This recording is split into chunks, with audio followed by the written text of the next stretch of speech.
মা বাপ মরা মেয়েটা কাকা কাকিমার কাছে বেড়ে উঠছিল। যেমন আর কয়েকজন থাকে ঠিক তেমনই অযত্নে। মা বাবা মারা যাওয়ার কথা ছিল না, কিন্তু যখন ওর 2 বছর বয়স ঠিক তখন কাজ থেকে ফিরে আসার সময় অ্যাক্সিডেন্টে মারা যায়। অ্যাক্সিডেন্টটা কিভাবে হয়েছিল কেউ জানেন না, তবে দুজনেরই মাথা ফেটে চৌচির হয়ে গেছিল আর মেয়েটা কাকা কাকিমার অবহেলায় বেড়ে উঠতে লাগলো। তাহলে আসল ঘটনাটা এবার বলি। ঘটনাটা তৎকালীন মধ্যপ্রদেশের একটা অংশের ঘটনা। আর মেয়েটার নাম নন্দা। নন্দার বাবা বিশ্বপতি, মা উর্মিলা। খুবই দুঃখের সংসার। গরিব তো, জমি জায়গা কিছু ছিল না। শুধু বসতবাটিটুকু আর তার পিছনে এক টুকরো বাগান, যেখানে শাকসবজি লাগায় বিশ্বপতি সে জায়গাটায়। ঘরটাও এমন কোনো আহামরি নয়। মাটির দেওয়াল, দরজার বালাই নেই বললেই চলে। আসলে এসব গ্রামে গরিব ঘরে দরজা থাকে না। কুকুর বেড়াল আড়াল করার জন্য থাকে সাধারণত বাঁশ দিয়ে তৈরি একটা আগল। বিশ্বপতির পিতার আমলে যে জমি জায়গাটুকু ছিল সেটা তার ছোট ছেলের বউকে সব লিখে দিয়েছে। নিন্দুকেরা অবশ্য বলে ছোট বৌমা কায়দা করে লিখিয়ে নিয়েছে। অনেকে বলে ছোট বৌমার নাকি শ্বশুরের সঙ্গে অবৈধ সম্পর্ক ছিল আর সেই জোরে সেসব লিখিয়ে নিয়েছিল। কেউ বা বলে তুকতাক করেছিল। এসব যে গুঞ্জনই হোক, তা নিজের জায়গায় থাক। ফলে বিশ্বপতির ছোট ভাই রমাপতির অবস্থা বিশ্বপতির চেয়ে ভালো। সে শ্বশুরের টাকায় একটা দোকান দিয়েছিল। পাড়া গ্রামের দোকান যেরকম চলে আর কি। তবে আমদানি নাকি মোটামুটি ভালোই। তাছাড়া সে নিজের গ্রাম এবং পাশাপাশি আর 5টা গ্রাম থেকে তেজারতি ব্যবসা করেও থাকে, এসব করে তার আমদানি বেশ সচ্ছল। আর নিঃস্ব বিশ্বপতির এখানে ওখানে জোগাড়ের কাজ ছাড়া কোনো আয় ছিল না, অর্থাৎ তার দিন আনি দিন খাওয়ার অবস্থা। কোনোদিন কাজে যেতে না পারলে তার ভাতের হাঁড়ি চড়ত না। এ অবস্থায় চলতে চলতে সে একটা ইটভাটাতে ইট দেওয়ার কাজ পেয়ে গেল। তবে সেখানে একা গেল না, কারণ দুজনে অর্থাৎ স্বামী স্ত্রী দুজন একসঙ্গে কাজ করলে আয় উপায় বেশ ভালোই হয়। তাছাড়া ইট ভাটার কাজ সারা বছর থাকে না, কয় মাসের রোজগার দিয়ে সারা বছর সংসার চালাতে হবে, তাই তারা নন্দাকে সঙ্গে নিয়ে যেত। কারণ ওকে না নিয়ে গেলে রাখবে কোথায়, কার কাছে? নন্দার তখন 2 বছর বয়স। স্তন দুগ্ধ একরকম ছাড়েনি বললেই চলে। কিন্তু ওখানে খানা, ডোবা, ইদাদা, খানাখন্দ, ভয়ে করত মেয়েকে কাছে রাখতে, তবুও সঙ্গে নিয়ে যেতে হতো। একদিন ওর বয়সী একটা শিশু খেলতে খেলতে সামনের ঝিলে পড়ে মারা যাওয়ায় নন্দাকে নিয়ে যেতে আরো বেশি ভয় করতে লাগলো তাদের। কিন্তু উপায় ছিল না। তাদের মনোভাব বুঝতে পেরে রমাপতি আর তার বউ শ্যামলী বলল, দিদি, ওখানে অনেক বিপদ আপদ, নন্দাকে আমাদের কাছে রেখে যেতে পারো। আমার চোখের নজরে থাকবে। বিশ্বপতি ও রমনা খুব খুশি হলো। ওরা বলল ঠিক আছে, এজন্য যা খরচ আমি তা তোদের দিয়ে দেব। আরে না না, ওর আর কি এমন খরচ? এক বাটি দুধ খাওয়ালেই সারাদিন চলে যাবে, আর 4টি হয়তো ভাত খাবে, ওর জন্য খরচ তোকে দিতে হবে না। তবু বিশ্বপতি যা রোজগার করত তার অর্ধেক রমাপতিকে দিয়ে দিত মেয়েকে রাখার জন্য। এভাবে মাস দুয়েক কেটে যাওয়ার পর একদিন তাদের কাজ থেকে ফিরতে বেশ রাত হয়ে যায় আর হঠাৎ করে প্রচণ্ড ঝড় শুরু হয়।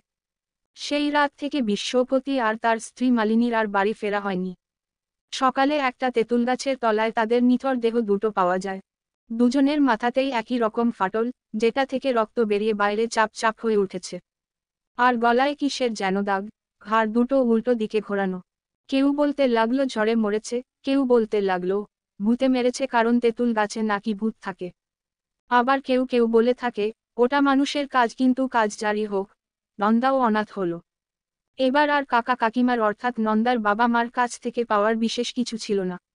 যার ফলে নন্দের উপর যে যত্নটা আগে ছিল, সেটা এখন থাকলো না। তার জন্য দুধ বন্ধ হয়ে গেল। খাবারও 3 বেলা থেকে 2 বেলায় নেমে এলো। 3 বছর বয়স পূর্ণ হতে না হতেই তাকে গৃহস্থালির কাজে লাগিয়ে দেওয়া হলো। আর একটু বড় হলেও ছাগল চড়ানোর কাজে নিয়োজিত হতো। মেয়েটার মরণ হলো না, কিন্তু দিন দিন যেন তার শরীরে যৌবন ফুটে উঠতে লাগলো। এখন গ্রামের প্রতিটি ছেলে ওর দিকে তাকায়। ওর হাসিতে ওর চাহনিতে বুকে যেন তাদের আগুন লাগে। প্রত্যেকেই বলে, নন্দা আমাকে বিয়ে কর, কম করে একটা রাতের জন্য আমাকে বিয়ে কর। সে হেসে এড়িয়ে যায়, কাউকে কোনো খারাপ কথা বলে না। কিন্তু কারো কথাতেই বিশেষ পাত্তা দেয় না। হেসে চলে যায়। অর্থাৎ কারো সঙ্গে খারাপ ব্যবহার করে না। যদিও অন্যেরা কিভাবে ওর সঙ্গে কিছু করা যায়, বা তাকে অন্তত আমাকে যা বলবে আমি তাই করব। তোদের যদি কিছু বলার থাকে তো ওদেরকে গিয়ে বল। কিন্তু ওদেরকে বলার সাহস কারো ছিল না। তবে 2-1জনকে যে সাহস করে এগিয়ে যায়নি তা নয়। রমাপতি আর তার স্ত্রীর কাছে গিয়ে নন্দার বিয়ের কথাটা পারতেই তাদের পিঠে বাঁশের লাঠি জুটেছিল। সেই থেকে কেউ আর যায় না। লোকেরা নন্দাকে বলে চল আমরা পালিয়ে যাই গ্রাম থেকে। তোর কাকা কাকিমা দৃষ্টির বাইরে। নন্দা তবু রাজি হয়নি। ওরা বলে কি জন্য আছিস পড়ে ওখানে, খালি মার ছাড়া তো কিছু জোটে না। ও বলে যাই জুটুক না কেন, ফ্যান ভাত আর নুনটা তো পাই, তাই নুন খেয়ে আমি নেমোখারাম হতে পারবো না। তবে কাজের বেলা অর্থাৎ কেউ কাজ করতে বললে সে কাউকেই না করতে পারত না। যেমন কেউ বলতো, এই নন্দা, আমার বাড়িতে আজ জল নেই, কুয়ো থেকে এক কলসি জল এনে দে তো। ও হাসি মুখে তা করে দেয়। কেউ রান্না করতে বললে সে করে দেয়, কারো শরীর অসুস্থ থাকলে সে তার সেবা করে। এজন্য কাকা কাকিমার থেকে সে মার পর্যন্ত খায়। কিন্তু সে কারো অসুবিধা দেখলে না করে না, কারণ সে মানুষের অসুবিধা বোঝে। আর সেটা বোঝে নিজের অসহায় অবস্থা দেখে। সব কিছুতেই গ্রামের লোক তার ধৈর্যের পরীক্ষা দেখতে পেত। কিন্তু তারও ধৈর্যের বাঁধ একদিন ভেঙে গেল সেদিন। যেদিন কাকিমা তাকে দিয়ে ব্যবসার ফাঁদ পাতল, সে রাতে ঘরে শুয়ে আছে, নিজের ঘরে। যে ঘরে ওর বাবা মা থাকতো, সেই ঘরেই এখনো থাকে। আর সেদিনও সেই ঘরটায় শুয়েছিল, ছেঁড়া কাঁথায়। আর ঠিক তখন, রাত্রে কটা সে জানে না, তবে আকাশের তারারা ডুবে গেছে। হয়তো অমাবস্যা। এই রকম কোনো অমাবস্যায় জমিদার বাড়িতে কালী পুজো হয়, আর গরিব দুঃখী সবাই ভোগ খায়। নন্দাও খেয়ে এসেছে সেই ছোটবেলা থেকে। তবে আজ তো কালী পুজো ছিল না, তবে সেই ঘোর অন্ধকার ছিল চারিদিকে। হয়তো অমাবস্যাই ছিল, সে তো আর তিথি জানে না। ঠিক এমন সময় ওর দরজার ঝাপটা কে যেন নাড়াতে শুরু করলো। ও জিজ্ঞেস করলো, কে? আমরা। আমরা কারা? আমরা তোর বর। আমার বর। হাসতে হাসতে ওরা বলল, শুধু আজকের রাতটা, আমরা দুজন তোর বর। অনেকবার তোকে বলেছিলাম, তুই আমাদের কথা মানিসনি। আমি কাকাকে ডাকবো, বলে সে কাকাকে ডাকতে লাগলো। কাকা। ওরা কেউ আসবে না। তোর কাকা কাকিমাই টাকা নিয়ে তোর কাছে আমাদের পাঠিয়েছে। না, কখনোই না। আচ্ছা, আমরা নিজেরাই ডাকছি, বলে তারা নন্দার কাকা কাকিমাকে ডেকে আনলো। ওরা বলল, কপাট খুলো, আজ ওরা তোর সঙ্গে থাকবে। ওরা কেন থাকবে আমার ঘরে? তুই এখন বড় হয়েছিস, তোকে খাওয়াবো পরাবো কি দিয়ে? টাকা কোথায় তোর?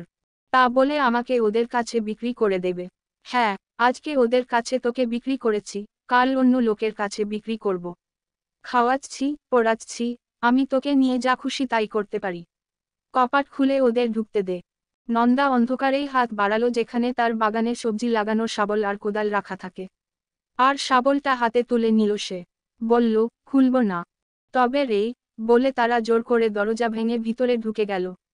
নন্দা হাতে শাবল ধরেছিল, সেটা সে ব্যবহার করার সুযোগ পেল না। ওরা ওকে ঝাপটে ধরে নিল।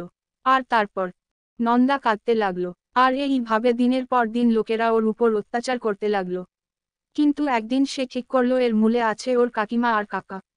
কাকিমা একা থাকলে একদিন ঠিক সন্ধে বেলা নন্দা চুপি চুপি কাকিমার কাছে গিয়ে বসল। কি চাই তোর? পুকুর দিকে যাব। একা ভয় করছে। আমার এখন সময় নেই। একাই যা। তাহলে থাক, এখনই খদ্দের আসবে। আমি কি করব? পেটে পায়খানা ভরে রেখে তো। আচ্ছা, ঠিক আছে চল। যত সব আদিক্ষেতা, বলে ওরা পুকুরের দিকে গেল। সেকালে পাড়া গ্রাম, আশেপাশে জঙ্গল তখনও বিদ্যমান। মাঝে মধ্যেই গ্রামের মধ্যেও বাঘ, নেকড়ে বা ভালুক হানা দেয়। গ্রামের থেকে বেশ কিছুটা দূরে পুকুর। সেখানে যেতেই জঙ্গলের মধ্যে লুকিয়ে রাখা শাবল নিয়ে নন্দা কাকিমার মাথায় মারল একটা বাড়ি। মাগো, বলে কাকিমা পড়ে মারা গেল। এরপর নন্দা ওকে টেনে নিয়ে চলে গেল জঙ্গলের দিকে। বেশ গভীরে নিয়ে গিয়ে তাকে আগে থেকে কোদাল দিয়ে খুঁড়ে রাখা গর্তে ফেলে মাটি চাপা দিল। বাড়ি ফিরে এসে সে নিজের ঘরে শুয়ে পড়ল। রাত্রে আবার লোক এলো ওর খদ্দের হয়ে। কিন্তু ততক্ষণে কাকিমা বাড়ি ফিরে না আসার কারণে বাড়িতে একটা হইচই পড়ে গেছিল। কেউ জানে না কি হতে কি হলো। খোঁজাখুঁজি হলো, পাওয়া গেল না। তখন সকলের মনে একটাই ধারণা জন্মালো যে নন্দার কাকিমাকে বাঘে ধরে নিয়ে গেছে। একথা শুনে গ্রামে রাত্রে বাইরে বেরোনো বন্ধ হয়ে গেল। ঠিক তখন এক এক করে অনেকেই জঙ্গলে বাঘের শিকার হলো। কিন্তু একদিন সে ধরা পড়ে গেল গ্রামবাসীদের কাছে, যখন নন্দা ওর কাকার বদমাইশ ছেলেটাকে মেরে জঙ্গলের দিকে টেনে নিয়ে যাচ্ছিল। আর গ্রামের লোক দেখে ফেলায় ও তাকে ছেড়ে পালিয়ে যায়। পালিয়ে যে কোথায় চলে গেল কেউ তাকে ধরতে পারল না। গ্রামের লোকেরা ওকে কেউ ডাইনি কেউ বা পিশাচিনী আখ্যা দিল। কিন্তু জঙ্গলের দিকে যাওয়া লোকেরা ছেড়ে দিল। নন্দা কিন্তু ভুলল না। সে বাকি লোক যারা তাকে অত্যাচার করেছিল তাদের উপর প্রতিশোধের স্পৃহা জাগিয়ে রাখল। কিন্তু গ্রামে লুকিয়ে চুরিয়ে ঢুকতে গিয়ে কেউ দেখে ফেলতে লাগলো আর ডাইনি পিশাচ বলে চিৎকার করতে লাগলো। ফলে সে আর গ্রামে না গিয়ে ফিরে আসতে বাধ্য হতে থাকলো বারবার। এইভাবেই একদিন গ্রামের লোকেদেরকে জঙ্গলের দিকে এগিয়ে আসতে দেখে সে জঙ্গলের আরো গভীরে যেতে থাকে। খুব গভীর জঙ্গলে যখন সে পৌঁছালো, মনে করল বিপদের হাত থেকে সে বেঁচে গেছে, কিন্তু সে দেখল একটা 20-22 বছরের ছেলে তার সামনে খোলা তরোয়াল হাতে দাঁড়িয়ে। নন্দা হাত জোর করে বলল, মাফ করুন মহারাজ। মহারাজ শব্দটা তরোয়াল দেখে মুখ থেকে আপনা আপনিই বেরিয়ে এসেছিল। তুমি আমাকে মহারাজ বললে কেন? আপনি মহারাজ বলেই বললাম। কি করে জানলে যে আমি মহারাজ? আপনাকে দেখেই মনে হলো যে আপনি হয় মহারাজ, নয়তো ভবিষ্যতে আপনি মহারাজ হবেন। তরোয়াল নামিয়ে সে বলল, তুমি কোনো গুপ্তচর নও তো? কিসের গুপ্তচর? আমি কোনো গুপ্তচর নই, একটা অনাথা অত্যাচারিতা গরিব ঘরের মেয়ে। বেশ, কিন্তু তুমি এখানে কেন? আমি যে খুব বিপদে পড়েছি, তাই পালাতে বাধ্য হয়েছি। কিসের বিপদ? নন্দা সব কিছুই বলল তাকে। ছেলেটিও তাকে তার নিজের ব্যাপারে বলল যে সে সত্যিই একজন রাজকুমার, রাজা হবার আগেই তাকে দেশ ছাড়তে হয়। কারণ তার বাবা তখন দেশের রাজা, নীল সিং, সেই নীল সিংকে তার আপন ভাই সরজু সিং আর রাজা নীল সিংহের ছোট রানী বেইমানি করে মেরে ফেলে নিজে রাজা হয়। ছোট রানীকে বিয়ে করে নেয় আর রাজপুত্রকে অর্থাৎ তাকে বন্দি করে মেরে ফেলার কল্পনা করে। বড় রানী অর্থাৎ রাজপুত্রের মা বন্দি থাকে। মায়ের বিশ্বস্ত এক দাসী তাকে রাজপ্রাসাদের বাইরে বের করে এই গোপন স্থানে এনে রেখেছে। এই নিয়ে 9 বছর তার এই গোপন ডেরায় বাস। কিছু বিশ্বস্ত লোক তাকে দুবেলা এখানে খাবার দিয়ে যায়। তিনি উপযুক্ত সময়ের অপেক্ষায় আছেন। শুনে নন্দা বলল, ছোট মুখে বড় কথা মহারাজ। সুযোগ কখনোই নিজে থেকে আসে না, তাকে তৈরি করে নিতে হয়। কি রকম? এই যেমন আমি অনেক সহ্য করলাম আর তারপর সুযোগ তৈরি করে আমাকে অত্যাচারের বদলা নিলাম। আরও কিছু লোক বাকি আছে, তাদেরও নেব। কিন্তু আমি কিভাবে সুযোগ তৈরি করব? আপনি চাইলে আমি সাহায্য করতে পারি। কিভাবে? আমি আপনাকে আপনার সিংহাসন ফিরিয়ে দিতে পারি। তুমি কিভাবে পারবে? বুদ্ধি দিয়ে। ব্যাপারটা একবার বলো তো দেখি। আপনাকে তো রাজসভায় কেউ চেনে না। আগে তো চিনতো, হয়তো গেলেই চিনে যাবে। বেশ, তবু এখানে থাকলে কিছুই করতে পারবেন না। ওখানে আপনাকে যেতেই হবে। কিভাবে? নন্দা বলল, আমি সব ব্যবস্থা করে দিতে পারি। আমি খুব সাধারণ একজন মানুষ, কিন্তু সব ব্যবস্থা করতে পারবো।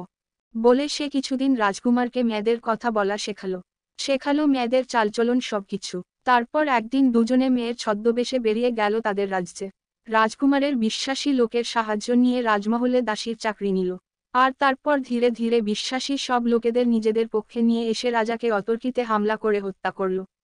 রাজা নীল সিংহের পুত্র সূর্য প্রতাপ সিংহ রাজা হল। নন্দাকে নিজের রানী বানালো, কারণ তার বুদ্ধি আর সাহসের ফলেই সে রাজা হতে পেরেছিল। নন্দা এবার বলল, আমার একটা কথা আছে। কি কথা? রাজা জিজ্ঞেস করলেন। আপনি কথা দিয়েছিলেন যে আমার ওই গ্রামের সব বদমায়েশ লোকেদের সাজা দেবেন। সে তো তোমারই হাতে। তোমাদের গ্রাম তো আমার রাজ্যের ভিতরেই। যখন খুশি তুমি সেখানে গিয়ে ওদের ধরে নিয়ে এসে শাস্তি দিতেই পারো। এরপর নন্দা একদিন রানী বেশে লোক লস্কর নিয়ে সেই গ্রামে গিয়ে হাজির হলো। বন্ধুরা, এটা অনেক দিন আগের ঘটনা। তখন ভারত স্বাধীন হয়নি। অনেক ছোট ছোট রাজ্যেই নিজেদের শাসন কায়েম ছিল। এইসব ছোট রাজ্য নিয়ে ইংরেজরা মাথা ঘামাতো না। ওদের কাছে বার্ষিক রাজস্ব পৌঁছে গেলেই ওরা সন্তুষ্ট থাকত। গল্পটি ভালো লাগলে একটা লাইক, কমেন্ট এবং সাবস্ক্রাইব করে দেবেন। এতে আপনাদের কোনো খরচ হবে না, কিন্তু আমাদের অনেক উপকার হয়। আপনাদের জন্য অনেক ভালো ভালো গল্প নিয়ে আসতে পারি।